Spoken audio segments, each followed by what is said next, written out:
زیادہ تر ہمارے گناہ ہماری زبان کے ذریعے سے ہوتے ہیں. ہمارے ہاتھ بھی گناہ کرتے ہیں، کسی پہ ظلم کریں، کسی کمزور کو تھپڑ ماریں، یہ زیادتی ہمارے ہاتھوں کی. ہماری ٹانگیں بھی گناہ کرتی ہیں، ہمارے پاؤں بھی گناہ کرتے ہیں، ہماری آنکھیں بھی گناہ کرتی ہیں، اور بھی اعضائے بدنیاں گناہ کرتے ہیں، لیکن سب سے زیادہ گناہ ہماری زبان کرتی ہے. جھوٹ یہ بولتی ہے، غیبت یہ کرتی ہے، گالی گلوچ سب و شتم اس کا وتیرہ ہے، بہتان تراشی یہ کرتی ہے، گلے شکوے کا انداز یہ اختیار کرتی ہے. ہمارے بہت سارے گناہ زبان کی وجہ سے ہیں. اسی لیے میرے اور آپ کے آقا و مولا نے ارشاد فرمایا، جو تمہارے دو جبڑوں کے درمیان ہے یعنی زبان، اور جو دو ٹانگوں کے درمیان ہے تمہاری پارسائی کی جگہ، تم ان دو چیزوں کی مجھے ضمانت دے دو، میں محمد تمہیں جنت کی ضمانت دے دے صلی اللہ علیہ وسلم. تو زبان اور پارسائی کی جگہ ان دونوں کی حفاظت کرنے کی تلقین دی. زبان کو تو 32 دانتوں میں جکڑ کے رکھا گیا، اور اس کی آفات سب سے زیادہ ہے، سب سے زیادہ گناہ زبان کی وجہ سے. تو فرمایا جو خاموش ہو گیا وہ نجات پا گیا. چونکہ یہ بولتی ہے تو جھوٹ بولتی ہے، یہ بولتی ہے تو شکوے کا لہجہ اختیار کرتی ہے، بہتان لگاتی ہے، غیبت کرتی ہے، چغلی کرتی ہے، دو افراد کو تقسیم کرنے کا ذریعہ بنتی ہے، لوگوں کے دل دکھاتی ہے، اذیت پہنچاتی ہے، گالی سب و شتم یہ اس کا مزاج بن جاتا ہے. تو اس لیے زبان سے جب بولیں تو خوبصورت بات بولیں یا پھر خاموش رہیں. تو خاموشی نجات دیتی ہے، جو خاموش رہا وہ نجات پا گیا. علامہ رومی علیہ الرحمہ نے ایک بڑی خوبصورت بات لکھی ہے کہ ایک نوجوان تھا، وہ استاد کے پاس پڑھنے گیا، اور تھا وہ بادشاہ زادہ. تو استاد نے جب یہ حدیث سنائی نا کہ من سمت نجا، جو خاموش ہو گیا وہ نجات پا گیا، تو شہزادہ خاموش ہو گیا. اب بادشاہ کو فکر لاحق ہوگی کہ بیٹا بولتا نہیں، کیا مسئلہ ہوا. حکماء کو بلایا، کسی نے کہا اس کو جو ہے وہ یہ دیا جائے، کسی کو کہا یہ دیا جائے، کسی نے کہا یہ دیا جائے. ایک حکیم نے کہا اس کو سیر کو بھیجا جائے. تو خادم روزانہ سیر کے لیے لے کر کے اس کو جایا کرتا تھا. ایک دن اس نے دیکھا کہ ایک درخت ہے جس کی گھنی شاخوں میں جانور بیٹھے ہیں. ایک شکاری تیر کمان لے کر کے گزر رہا تھا. اس نے غور سے شاخوں کو دیکھا، اسے کچھ دکھائی نہیں دیا، گزر گیا. ابھی گزرا ہی تھا کہ بیٹھی ہوئی فاختہ بول پڑی. تو وہ پھر پیچھے پلٹا اور غور سے دیکھا، اور تاک کے تیر مارا، پھڑ پھڑاتی ہوئی فاختہ نیچے آ گئی. تو اس کی زبان سے بے ساختہ نکلا، صدقت یا رسول اللہ، اے پیارے رسول آپ نے سچ کہا ہے. نہ بولتی تو نہ ماری جاتی، خاموشی میں نجات. بادشاہ روز رپورٹ لیا کرتا تھا کہ بیٹے نے کچھ بات تو نہیں کی. آج بتایا خادم نے کہ یوں یوں ماجرا ہوا ہے. بادشاہ سمجھ گیا کہ یہ تو قصداً خاموش ہوا ہے. تو اس نے جلاد کو بلایا، کہا ذرا اس کو آج الٹا لٹکاؤ نا، تو اس کی مرمت کرو. تو جلاد نے الٹا لٹکا کے جب اس کو کوڑا مارا نا تو پھر چیخا، کہا صدقت یا رسول اللہ صلی اللہ علیہ وسلم، یا رسول اللہ آپ نے سچ کہا. فاختہ بولی وہ ماری گئی، میں بولا میں مارا گئی. خاموشی اختیار کریں گے، جہاں بہت ضروری ہو وہاں بولیں گے. زبان کی آفتوں سے بچ جائیں گے تو بہت سارے گناہوں سے بچ جائیں گے. اللہ نے ہر انسان کے ساتھ ایک محافظ فرشتہ پیدا کیا، اور اگر وہ محافظ فرشتہ انسان کے ساتھ نہ ہو، شیاطین انسان کو ویسے مار ڈالیں، انسان کو قتل کر ڈالیں اگر اللہ نے حفاظت کے لیے فرشتہ معمور نہ کیا ہو. یہ انسان کے دشمن ہیں، اور انسان کو شیاطین راہ مستقیم سے ہٹانے کے لیے دن رات کوشاں ہیں. پھر یہ اتنا مکار دشمن ہے، ہر ایک کو ایک لاٹھی سے نہیں ہانکتا، اسے پتا ہے کہ کس کو کیسے بھٹکانا ہے. ایک شب زندہ دار جس کو سحری کے وقت اٹھ کے آنسو بہانے کا لطف ملتا ہے، اب شیطان اس کو کہے کہ سحری کے وقت اٹھا نہ کر، تو وہ شب زندہ دار جب اس کے آنسو مسلح میں جذب ہوتے ہیں اور وہ اترتے ہوئے آنکھوں سے آنسو اتنی لذت اسے دیتے ہیں کہ دنیا ما فیہا کی لذتیں ایک طرف اور یاد خدا میں رونا ایک طرف. اب شیطان کسی کو کہے کہ سحری کے وقت اٹھا نہ کر، تو کوئی شیطان کی یہ بات تھوڑی مانے گا. تو شیطان اسے یہ کہتا بھی نہیں ہے، اسے کہتا ہے نہیں اٹھا کر، لیکن صبح بتا دیا کر کے میں تہجد گزار. اسے ریا میں مبتلا کرے گا. ایک شخص جس کی طبع میں فیاضی گندی ہوئی ہے، اب شیطان اس کو کہے کہ تو سخاوت نہ کیا کر، بخل کا درس دے، تو طبعاً جو سخی شخص ہے، جس کی فطرت کے اندر فیاضی ہے، تو وہ شیطان کی اس بات کو تو نہیں مانے گا. شیطان اسے یہ کہتا بھی نہیں کہ تو بخل کر، اسے فضول خرچی کی طرف لگا دے گا، اسے ان کاموں میں خرچ کرنے کی ترغیب دے گا جس کا اس کو اور معاشرے کو کوئی فائدہ نہیں ہوگا. اس لیے شیطان رخ بدلتا ہے. ایک شاعر جس کی طبع کے اندر لطافت ہے، نرمی ہے، محبت ہے، اب شیطان اس کو کہے کہ فلاں کو قتل کر دے، تو شاعر تو شاخ سے پھول بھی نہیں توڑ سکتا، تو پھر وہ کسی کا سر کاٹ دے، یہ کیسے ممکن ہو سکتا ہے؟ شیطان ایک شاعر کو یہ کہتا بھی نہیں، اسے وہ شراب اور شباب کے پیچھے لگا دیتا ہے. اب اتنا سخت دشمن، اتنا مکار دشمن، حضرت سیدنا غوث اعظم رضی اللہ تعالیٰ عنہ فرماتے ہیں میرے اوپر سحاب نور چھا گیا اور آواز آئی، عبد القادر تو نے اللہ کی اتنی عبادت کی ہے، اتنی ریاضت کی ہے کہ شریعت کا ہم تمہیں اب مکلف نہیں رہنے دیتے، اور اب تو نماز نہ پڑھے اور دیگر اعمال نہ کرے تو تجھے کوئی پکڑ نہیں، میں تیرے اوپر ایسے راضی ہو گیا ہوں. تو ایسے بادل سے آواز آئی، کہتے مان میرے دل میں خیال آیا کہ اگر عبادت کا مکلف نہ ہونا ہوتا تو امام الانبیاء صلی اللہ علیہ وسلم سے بڑھ کر کون اللہ کا مقرب تھا.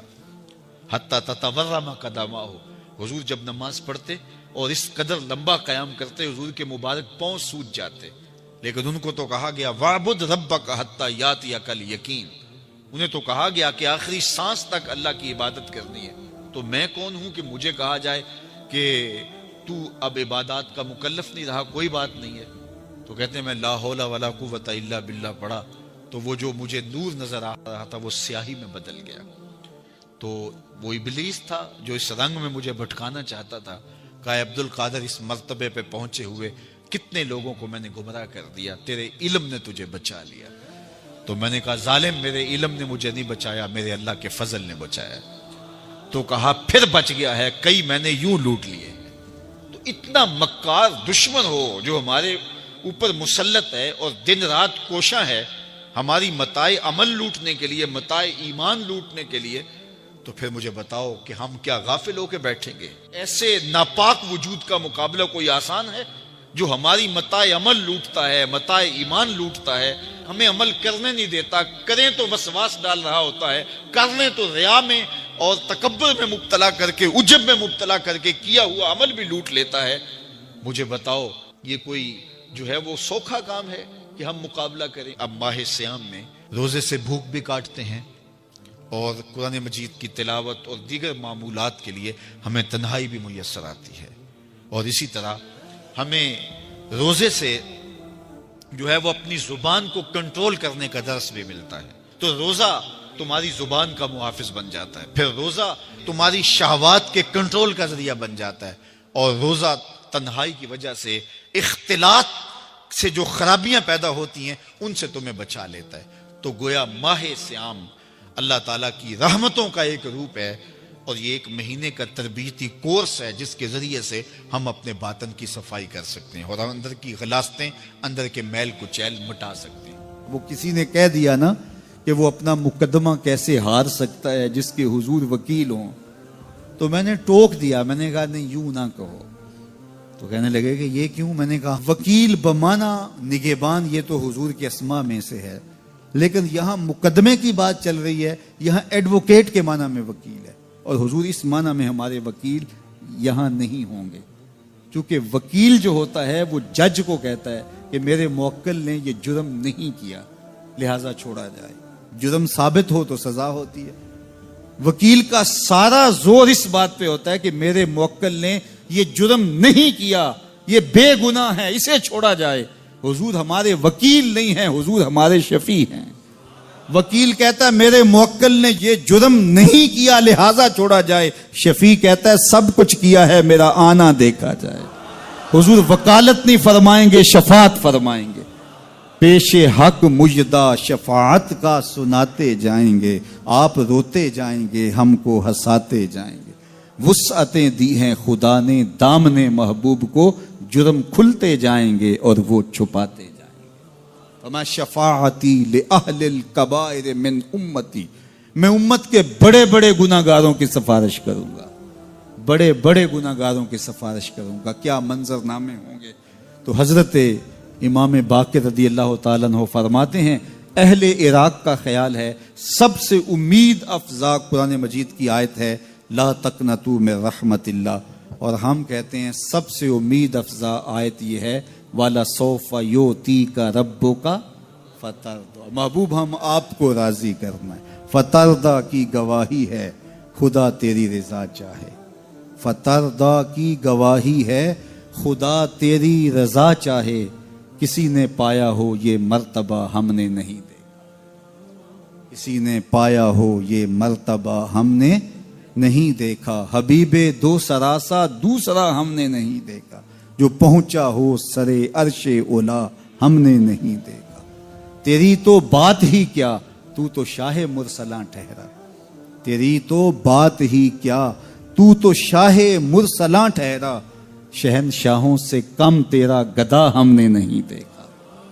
شہنشاہوں سے کم تیرا گدا ہم نے نہیں دیکھا، ہمیں 100 ناز ہے اس پر کہ ہم تیرے ہی منگتے ہیں، ہمیں 100 ناز ہے اس پر کہ ہم تیرے ہی منگتے ہیں، کوئی بھی در تیرے در کے سوا ہم نے نہیں دیکھا، میں کھو جاؤں حشر کی بھیڑ میں تو آپ فرمائیں ہمارے در کا ثاقب تھا گدا ہم نے نہیں دیکھا، فترضیٰ کی گواہی ہے خدا تیری رضا چاہے، کسی نے پایا ہو یہ مرتبہ ہم نے نہیں۔ میں اپنے دوستوں کو یہ بات کہتا ہوں اور میرے والد گرامی بھی ہمیں یہ تعلیم دیتے تھے، اور میں آپ سب کو یہ ترغیب دیتا ہوں کہ مسجدوں میں گو خادم موجود ہوتے ہیں دورے موجود کے اندر جو صفائی وغیرہ کا انتظام کرتے ہیں، ہم جو تنخواہ دیتے ہیں ظاہر ہے وہ بھی ہمارا حصہ تو پڑ ہی جاتا ہے، لیکن کبھی کبھی اپنے بچوں کو ساتھ لے کے اپنے دوستوں کو ساتھ لے کے تو مسجدوں کی صفائی ضرور کیا کرو، سال میں ایک دفعہ تو ضرور کر لیا کرو، اگر ہر مہینے کو ایک دن مقرر کر لیا کرو کہ آج کیا کرنا ہے، ہم نے کسی قریبی مسجد کی صفائی کرنی۔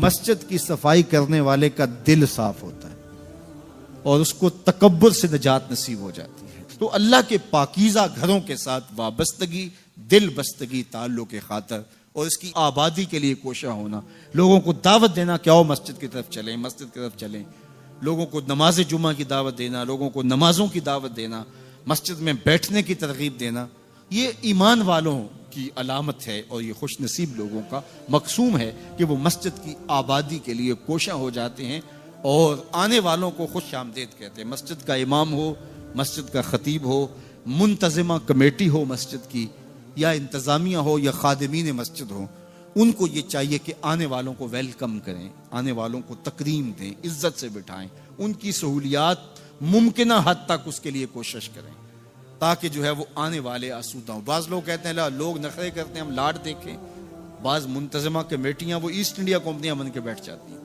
اور وہ آنے والوں کو وہ ہر وقت مسجد کے صدر اور یہ نشے میں ہوتے ہیں کہ میں مسجد کا صدر ہوں، میں مسجد کا سیکٹری ہوں، میں مسجد کا جو ہے وہ یہ عہدے دار ہوں۔ خادم ہو تم مسجد کے اور وہ مسجد کی خدمت کرے اور آنے والوں کے لاڈ دیکھیں۔ آپ دکان کرتے ہیں تو لاکھ کے لاڈ دیکھتے ہیں کہ نہیں دیکھتے؟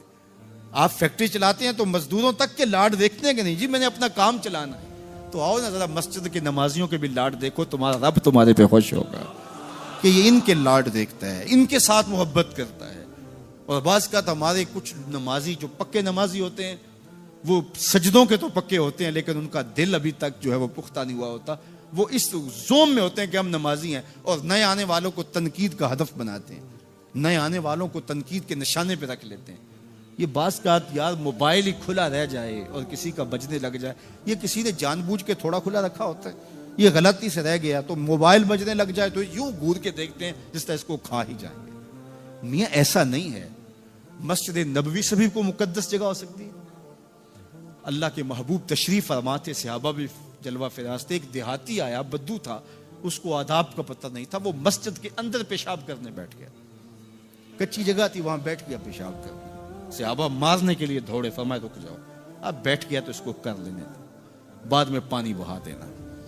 جب اس نے پیشاب کر لیا تو آقا کریم سے بلایا، ان کو کہا آپ پانی بہا دیں، اس کو کہا یہ مسجدیں ہیں، یہ ذکر فکر تلاوت کلام مجید کے لیے بنائی گئی ہیں، یہ بول و براز کے لیے نہیں بنائی گئی۔ اس کو یہ کہہ کے اس کی بھی تصحیح فرما دی، اور دوسری جانب جو ہے وہ صحابہ کو کہا اب بیٹھ گیا تو اب جو ہے وہ اس کو کر لینے۔ یعنی اس بات سے ہم سمجھ سکتے ہیں کہ آپ آنے والوں کی کس طرح دل جوئی کر سکتے ہیں۔ لیکن ہمارے ہاں تو یہ ہوتا ہے کہ ایک آدمی اس نے چلانی تھی ٹیوب اور ہاتھ لگ گیا پنکھے پہ، اور موسم تھا سردیوں کا، تو سردی کے موسم میں اگر کسی نے پنکھا چلا دیا ہے مسجد میں آ کر کے تو ظاہر اس نے غلطی سے چلایا، تو اس کو تو کہنے کی بھی ضرورت نہیں ہے، وہ خود اپنے اندر شرمسار ہے، لیکن سارے اس کو گھورنے لگ جائیں گے، مذاق کرنے لگ جائیں گے، یا اس کو جو ہے وہ تانے دینے شروع کر دیں گے۔ تو یہ رویہ، یہ شریعت ایسے رویے کی اجازت نہیں دیتی۔ دل جوئی کرو، پیار کرو، تو آنے والوں کی دل جوئی کیجئے، ان کو محبت دیجئے، ان کو پیار دیجئے، ان کے لیے سہولیات فراہم کیجئے۔ بعض وہ ہمارے جلدی جلدی پنکھے بند کر دیں گے کہ نماز ہو گئی، جمعہ ہو گیا، پنکھے بند کر دیں کہ جی اب وقت ہو گیا نکلو یہاں سے۔ مسجدوں کو کشادہ رکھیں، کشادہ دل لوگوں کے ہاتھوں میں مسجدوں کا نظم و نسق ہے، جو کشادہ مزاج کے ہوں اور جو لوگوں کے لیے سہولیات فراہم کریں، اللہ کے گھر آباد ہوں، مسجدوں کی تعمیر، مسجدوں کی تزئین اور مسجدوں کے ساتھ وابستگی، مسجدوں کے ساتھ دل بستگی، یہ اہل ایمان کی علامت ہے۔ جس طرح نمازیں ہماری رمضان المبارک میں فرض تھی ہمارے اوپر، رمضان المبارک کے گزرنے کے بعد بھی ایسے فرض ہیں۔ جس طرح جمعۃ المبارک کا اہتمام رمضان میں ہم کرتے تھے، ماہ سیام کے گزرنے کے بعد بھی اسی طرح ہمارے اوپر جمعہ فرض ہے۔ تو ہمارے ہاں یہ جو کلچر ہے کہ رمضان المبارک کے بعد نمازی سکڑ جاتے ہیں، تو اس کلچر کو ختم ہونا چاہیے۔ اسی طرح سے نمازوں کا تسلسل رہے اور نماز جمعہ کا تسلسل رہے۔ جب امام جو ہے وہ خطبہ ختم کر رہا ہو تو لوگ مسجد میں آ رہے ہوتے ہیں، اور پھر بہت جلدی نکلنے کی ہوتی ہے۔ امام کے منبر پر بیٹھنے سے قبل مسجد میں آنے کا رجحان پیدا کرنا چاہیے۔ فرمایا گیا کہ جو شخص جمعۃ المبارک میں سب سے پہلے آتا ہے اس کو ایک اونٹ ذبح کرنے کا ثواب نصیب ہوتا ہے، جو اس کے بعد آتا ہے اس کو ایک گائے ذبح کرنے کا، پھر ایک بکری، اور جب امام منبر پہ بیٹھ جاتا ہے پھر رفع الکلام کلمے اٹھا لی جاتی ہے۔ پھر اس کے بعد عام جو ثواب ہے وہی مرتب ہوتا ہے، وہ جو خاص ثواب ہے اولیت کا وہ پھر اٹھا لیا جاتا ہے۔ اس لیے کوشش کریں۔ میں سمجھتا ہوں اس میں ہمارے خطباء کا بھی بہت قصور ہے کہ بعض کا ممبر سے کوئی مربوط گفتگو نہیں ملے گی، کوئی منظم کلام نصیب نہیں ہوگا، اور کوئی با مقصد بات لوگوں تک نہیں پہنچائی جائے گی، تو لوگوں کی دلچسپی نہیں ہوگی، لوگ پھر دیر سے آئیں گے۔ ایک تو یہ بات بھی ہے، لیکن دوسری بات یہ ہے کہ ہمارے ہاں عمومی طور پہ اجتماعی رویہ یہ ہے کہ مسجد میں دیر سے جانے کا فیشن، تو اس فیشن پہ نہ چلے، بلکہ امام اور خطیب کے منبر پر بیٹھنے سے قبل جتنا وقت گزرے گا آ کے بیٹھ کے تلاوت کرتے رہیں، ذکر و فکر میں مشغول رہیں، جتنی دیر آپ کو انتظار کرنا پڑے یہ آپ کے لیے خیر و برکت کا ذریعہ ہے، اور پھر آئیں اور پوری گفتگو سنیں، اور اس گفتگو کا یقیناً نتیجہ آپ کی زندگی میں مرتب ہوگا۔ اور اگر آپ سمجھتے ہیں کہ میں بہت زیادہ مصروف ہوں اور کوئی آپ کو کام ہے، تو شریعت نے آپ کو اجازت دی ہے کہ آپ لیٹ بھی آ سکتے ہیں، لیکن اذا نودی للصلاۃ من یوم الجمعۃ فاسعوا الی ذکر اللہ وذروا البیع، وہ حکم دیا گیا جب جمعے کی اذان پکاری جائے تو اس کے بعد پھر آپ کاروبار نہیں کر سکتے، پھر کاروبار کرنا حرام ہو جاتا ہے آپ کے اوپر۔ وذروا البیع، پھر خرید و فروخت چھوڑ دو، پھر تم چل پڑو اللہ کے ذکر کی طرف، پھر تمہارے اوپر لازم ہے کہ تم ذکر کی طرف چل پڑو۔ تو اس لیے اس سہولت سے ہمیں فائدہ حاصل کرنا چاہیے کہ اگر ہم خطبہ پہلا چھوڑتے ہیں اور دوسری اذان یہ اذان ہے جس کے بعد کاروبار کرنا حرام ہے، اذان ثانی ہے، یہ سہولت کے لیے پہلا وقت اجمیوں کے لیے ہے، تاکہ جو ہے وہ اردو میں یا اپنی زبان میں، اجمی زبان میں بھی کچھ کلام سن سکیں۔ تو اس لیے ہمیں یہ سہولت دی گئی ہے، وہ بہت ضروری کام ہو۔ تو دین سیکھنے کا یہ کتنا خوبصورت موقع ہے، ہر جمعے آپ کو کسی نہ کسی موضوع پہ ایک خطیب لیکچر دیتا ہے، بات سناتا ہے، اور ایک موضوع پر مختلف احادیث، قرآنی آیات کو پڑھ کے مطالعہ کر کے نتیجہ نکال کے آدھے گھنٹے میں، پونے گھنٹے میں آپ تک ایک پورا میسج ڈلیور کرتا ہے۔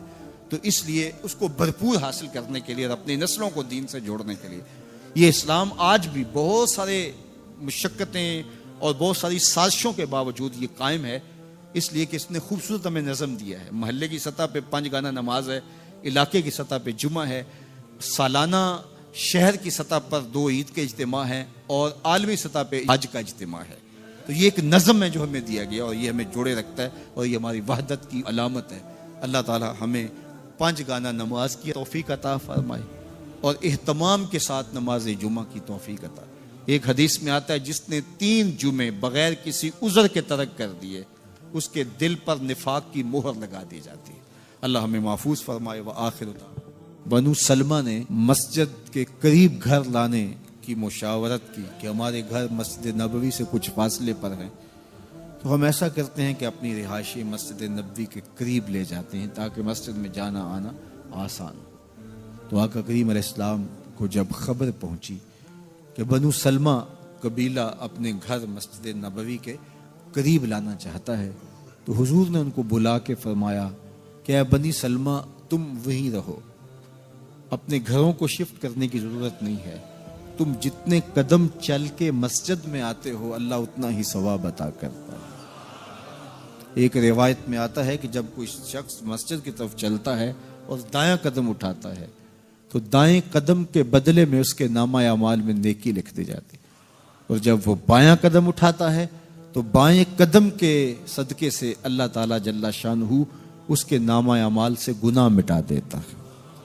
تو وہ چلتا رہتا ہے، ایک قدم پہ نیکی لکھی جاتی ہے، ایک قدم پہ گناہ مٹتا چلا جاتا ہے، اور اللہ اپنی خاص رحمات اس کو نصیب فرماتا ہے جو مسجد کی جانب سفر کرتا ہے۔ یہ خیر البقا ہیں، یہ مقدس دھرتی ہے، اور اس کے احکام پھر باقی زمین کے ٹکڑوں سے الگ ہو جاتے ہیں۔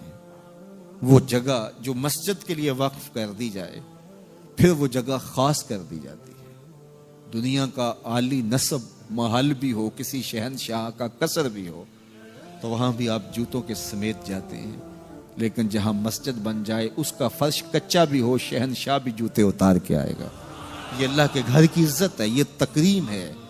ان کو بیت اللہ کہا گیا ہے، یہ اللہ کے گھر ہیں، یہ پاکیزگی کی جگہ ہیں، اور ان کو تعمیر کون کرتے ہیں؟ جو اللہ اور پچھلے دن پر ایمان لاتے ہیں۔ اور ایک روایت میں آتا ہے جس نے تتر کے گھونسلے کے برابر بھی مسجد کی تعمیر کی۔ ہمارے دیہاتوں کے لوگ اچھی طرح جانتے ہیں کہ جو تتر کا گھونسلہ ہوتا ہے وہ ایک پوری اینٹ کا بھی نہیں ہوتا، آدھی اینٹ کے برابر تتر کا گھونسلہ ہوتا ہے۔ جس نے کسی مسجد کی تعمیر میں آدھی اینٹ سے بھی حصہ ڈال دیا، اللہ اس کو بھی جنت میں گھر عطا فرمائے۔ یہ کتنا بڑا اعزاز ہے، یہ کتنی بڑی عزت ہے جو تعمیر مسجد کرنے والے کو نصیب ہوتی ہے۔ آدھی اینٹ سے اتنا اجر لکھا گیا ہے، اور جو اللہ کے گھر کی تعمیر کرتا ہے، اللہ کے گھر کی تزئین کرتا ہے، مسجد کی آباد کاری کے لیے کوشاں ہوتا ہے، فرمایا اگر تم کسی شخص کو دیکھو کہ وہ مسجد کی دیکھ بھال کر رہا ہے تو اس کے ایمان کی گواہی دے دو کہ یہ شخص مومن ہے۔ تو یہ اللہ تعالیٰ جل شانہ نے مسجدوں کی تعمیر، تزئین، آبادی کا صلہ رکھا ہے، ان کے احکام الگ رکھ دیے گئے۔ اعلیٰ حضرت عظیم البرکت امام اہل محبت امام اشاہ احمد رضا خان فاضل بریلوی علیہ رحمہ فرماتے ہیں مسجد میں اتنے زور سے قدم رکھنا کہ دھمک پیدا ہو، یہ مسجد کے آداب کے منافی ہے۔ تم اللہ کی بارگاہ میں ہو، یہاں قدم بھی سنبھل کے رکھو، تمہارا قدم اس زور سے نہیں پڑنا چاہیے۔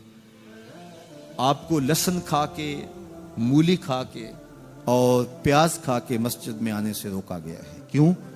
کہ اس کے اندر سمیل ہوتی ہے، بدبو ہوتی ہے۔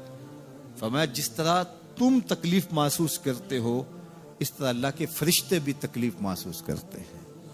تو اس لیے مسجدوں کے اندر خوشبو لگا کے آنا چاہیے۔ ہمیں سفید لباس پہن کر کے مسجدوں میں آنے کی تلقین کی گئی، اور لباس بھی جائز ہیں، لیکن فرمایا کہ مسجدوں کو زینت دو سفید لباس سے، اور اپنے مردوں کو سفید کفن انہیں پہناؤ، اور مسجدوں کو بھی سفید رنگ سے، سفید لباس سے زینت بخشو۔ تو مسجدوں کو زینت دیں، مسجدوں میں خوشبو لگا کے آئیں، دایاں قدم آگے رکھیں، مسجد میں